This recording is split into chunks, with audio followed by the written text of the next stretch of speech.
Imagine waking up to a world in ruin, a zombie-infested, flesh-ripping, blood-soaked, virus-ravaged, bone-snapping, civilization-crumbling apocalypse. You're alone, you're unarmed, and your next-door neighbor is a flesh-hungry, rotting corpse about to eat you. This is the backstory of Project Zomboid, and pretty much the experience of every new player. So in today's video, I'm gonna showcase the 5 essential skills necessary for you to survive early in game, and to turn you from the hunted into a hunter. But before we jump into the video, I want to give a quick shout out to a Reddit user that inspired me to making this video. So grab whatever you think will be useful and let's survive Project Zomboid together. Before we begin, I want you to imagine something. Imagine it's not a virtual character in game. Imagine that's actually you. Playing with this mindset will greatly increase your survival expectancy because you will simply approach the game with more caution and resolve.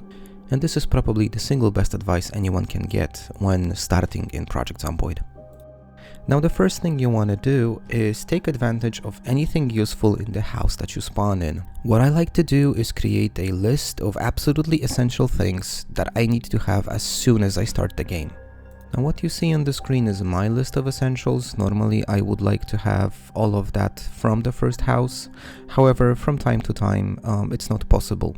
So I need to look in the surrounding houses. The list doesn't contain a bag, and that's because you can make a bag out of any curtain or sheet, so it's not an issue at all. So before you venture out into the world of Project Zomboid, it's absolutely essential to check every single drawer and every single room to find these essential items. And remember that many items are multi-purpose items, like this bathrobe that I turned into rags, which I will use as bandages if needed. And as for weapons, well, pretty much anything can be used as a weapon, even a spoon, kind of like in that old YouTube movie by Richard Gale. He's just broken into my house, and I need a squad car here right now. This could sound ridiculous, but he's got a spoon, but it hurts like hell. So pretty much anything can be used as a weapon. A rolling pin, a toilet plunger, a fork. It's not going to be super effective and it will probably break really fast. So it's always smart to have some backups with you.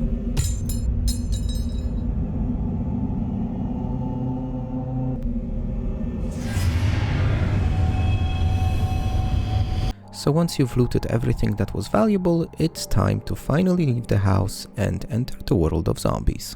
The size of the world in Project Zomboid is absolutely insane, and you only get to understand it when you find a car and start exploring different cities and different locations. That means that in the very beginning of the game, everything will be super far away, and the most common sense any gamer would do would be to run from one place to the other. But that is actually the last thing you want to do. Not only will running cause your character to be tired, and it will significantly impact their combat effectiveness in case they end up fighting zombies, but also, when running, you make much more noise and you attract much more attention. What you want to do instead is either walk from place to place and from time to time actually sneak in order to avoid any kind of encounters. And I get it, walking from place to place is gonna take a long time, but this game is meant to be played long. This is actually about surviving for as long as possible, so if things like this take time, it's absolutely normal.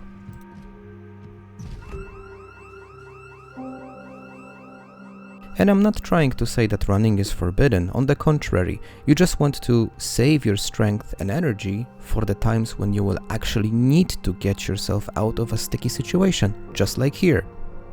Now, if I was running hard prior to triggering that alarm, it could happen that my character would not have the strength to run away from this situation. So yeah, keep that in mind.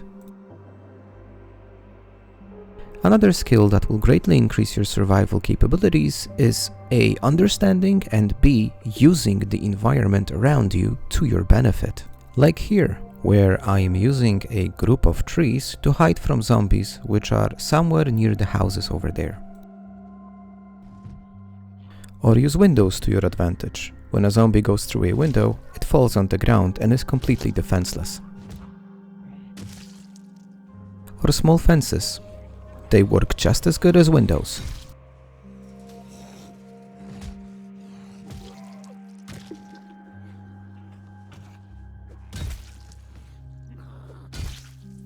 And while the short fences work great when you want to kill a zombie, the tall fences are perfect when you want to run away. Like here, where I triggered a small horde to follow me as I wanted to draw them away from a specific house I wanted to loot. I got them into a place where there are only tall fences and then jumped over them and managed to walk around towards the house I wanted to loot. They couldn't follow me, they got lost. In the end, knowing your surroundings and understanding how to use your surroundings often is the difference between life and death, so always keep that in mind whenever you venture out there. One of the changes that were introduced in Build 42 was an overhaul to the aiming mechanics in the game, and the game devs gave us something to practice with. Each new character in game starts with a gun, a set of magazines, and a good supply of bullets, just to test out the new functionality. And while it might be tempting to just grab your gun and fire away, it's probably one of the last things you want to do. I noticed that a lot of people use guns as a last resort type of weapon, well in fact it should be done exactly the opposite way.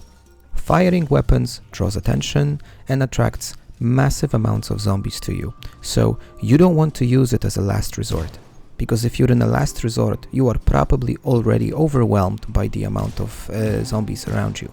Firing a gun will only bring more, so instead of using this as a last resort, try and think about it this way. Use your gun as a first resort. Use it when you want it, when you need it and you think it's going to give you the biggest advantage.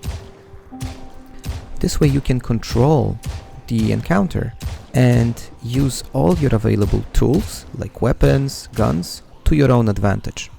And the last piece of advice related to weapons, at low levels I would definitely go for shotguns, as they pack much more damage and are much easier to use.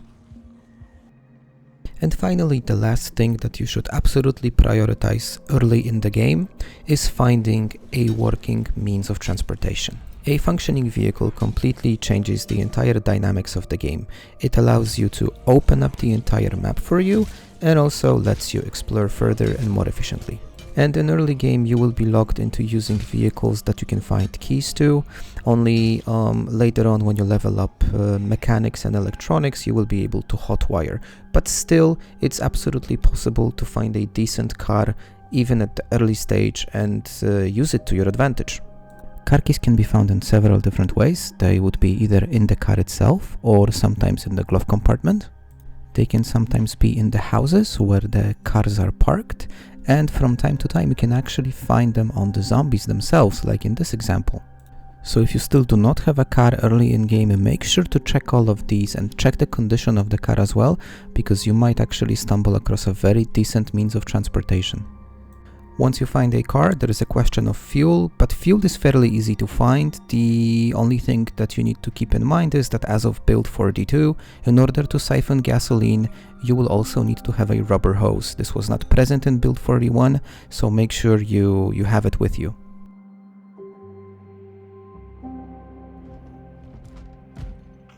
And before we close this video, I guess one last thing I wanted to say is just try to be prepared for anything. Listen to your surroundings, look around to see what's going on. Whenever you open doors, be ready that there might be something behind them. But above all, try not to panic. Staying calm and collected will greatly increase your chance of survival and make this game much more fun to play. Hey guys, thank you for staying till the end of the video. Now this is my first tutorial video for Project Zomboid. I do plan different episodes for different game mechanics in the future. If there is anything specific you're interested and would like me to cover, let me know in the comments. If you found it useful, I would appreciate if you leave me a like. But for now, I'm Garatrix. Cheers guys.